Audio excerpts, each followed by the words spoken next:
Well, that answers what's going on with CitizenCon this year.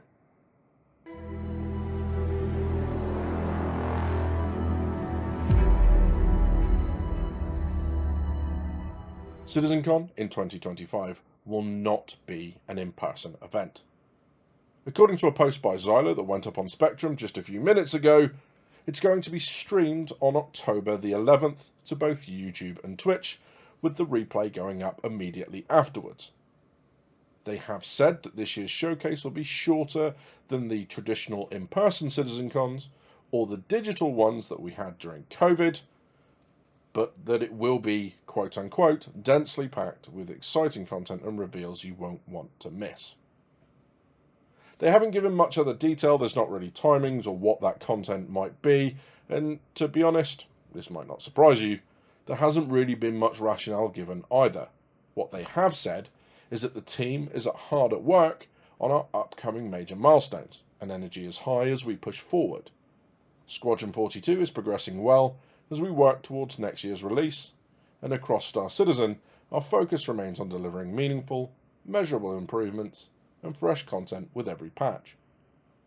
While there won't be a traditional in-person CitizenCon in 2025, we're thrilled to introduce CitizenCon Direct, a special digital showcase that brings the excitement straight to you.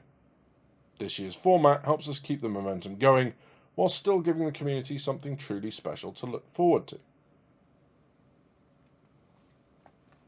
This isn't the first time CitizenCon's been a day, and it's not been the first time that CitizenCon has been streamed, although that was during the pandemic.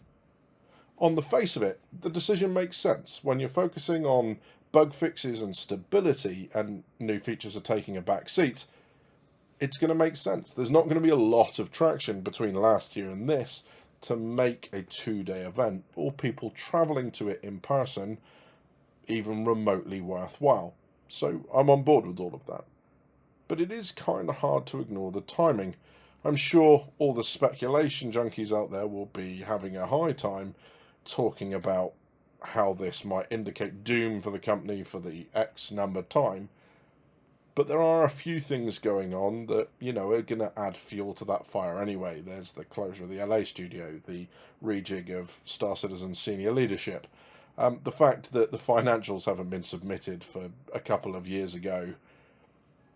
It's kind of hard to ignore that all that is going on. So whilst I don't think for a second there's anything serious behind this, and it makes sense in and of itself, it's probably just worth bearing in mind that that's what's happening. I find this sort of stuff kind of depressing just from the point of view of, like, CitizenCon last year being my second CitizenCon, the first time doing it as, kind of someone that's partially known in the community with 3,000 subs. It was awesome to go and meet people. It was awesome to say hi to people and be recognized and kind of, being able to just chat and enjoy the positivity of the community without all the people that feel the need to come around and throw big handfuls of poo at each other. So I'm kind of a little bit gutted that I'm going to miss that this year. It has started me thinking that maybe I'll do some sort of event or try and organise, maybe with a couple of other creators, try and get some sort of event organised in the UK that we can go to. The thing is, we're kind of close enough to Manchester that it's not a massive problem, but Manchester's not the cheapest place to go and stay, so it might be a bit of a pain in the ass from that view. But, and to go all that way just to go to the pub and watch something that I could watch from here, I'm also kind of doing myself out of the idea of being able to share with you guys. But we'll see. Not entirely sure what I want to do with that yet. I think this makes sense. I think the focus here allows them to really kind of hone in on what they're doing this year. I have thoughts about that as well, and that's going to come in a future video because I'm finding it quite hard to be positive about that. So that might be colouring my entire reaction. But wanted to get that news to you guys as quickly as I could and just let you know what's going on as I kind of found it just a few minutes after it was posted. You've been watching Drinkers with Gaming Problems. Thank you very much for stopping by. I'll see you soon.